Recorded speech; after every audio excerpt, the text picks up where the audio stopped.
घर का इकलौता मर्द यहां से हजारों मील दूर 18,000 फुट की ऊंचाई पर शून्य से 50 डिग्री नीचे बर्फ की चोटियों पर जिंदगी और मौत के बीच का खतरनाक खेल खेलने जा रहा था।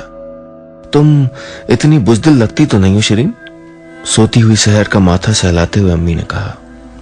क्या सोच के शादी की थी एक फौजी से कि फौज का ग्लैमर होगा, अच्छा लाइफस्टाइल होगा और कायदे कानून के साथ बड़ा हुआ एक हैंडसम शख्स पूरी जिंदगी तुम्हारे पल्लू में छुपा बैठा रहेगा। सलीम की मां ने मुंह पे जोर से तमाचा मारा था जैसे। मैंने अपनी गीली आंखें उठाकर अपनी सास सलीम की मां का संजीदा चेहरा एक बार फिर गौर से देखा था। उनके चेहरे पर वक्त की आजमाइश की निशानियां पहचानना कितना आसान था।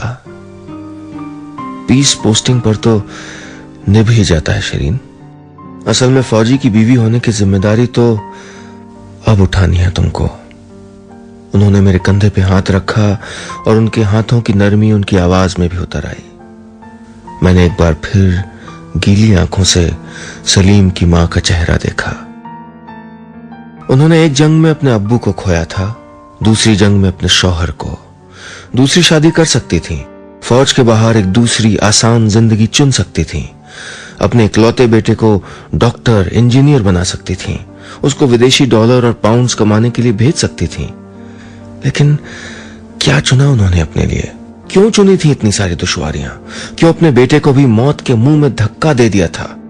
मेरे चेहरे पे उठ रहे सवालों का तर्जुमा करना सलीम की अम्मी के लिए कोई मुश्किल काम नहीं था। शिरीन, तुम्हारी उम्र में मैं भी बड़े सवाल पूछती थी ऊपर वाले से, अपने साथ हुई ज्यादतियों का हिसाब मांगती थी।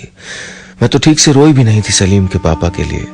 वो जिस यूनिट के कमांडिंग ऑफिसर थे, उस यूनिट के 13 जवान और 2 ऑफिसर शहीद हुए थे। सीओ की बीवी होने के नाते उन परिवारों के आंसुओं को पोंछने का जिम्मा भी मेरे कंधों पे था। अपने छोटे से बच्चे को लेकर मैं जवानों की बीवियों से मिलने जाती थी, उनकी हौसला अफजाई करती थी। कई जवानों की नई नई शादी हुई थी अभी, उन्होंने ठीक से अपनी दुल्हनों का चेहरा भी नहीं देखा था। उनके गम के आगे अपनी तकलीफ छोटी सी लगती थी। फौजी की बीवियों को कमजोर होने का हक क्यों नहीं होता, ये पहली बार मामा को देख के समझ में आया था। आप सुन रहे हैं यादों का edit box with Nilesh Mishra, सिर्फ 92.7 बिग एफएम पे। सलीम की मां बोलती जा रही थी और मैं सुनती जा रही थी। उनके सख्त चेहरे के पीछे से निकलकर आ रहे ख्यालों और यादों के मजबूत धागों के सिरे पकड़ने की कोशिश करती रही।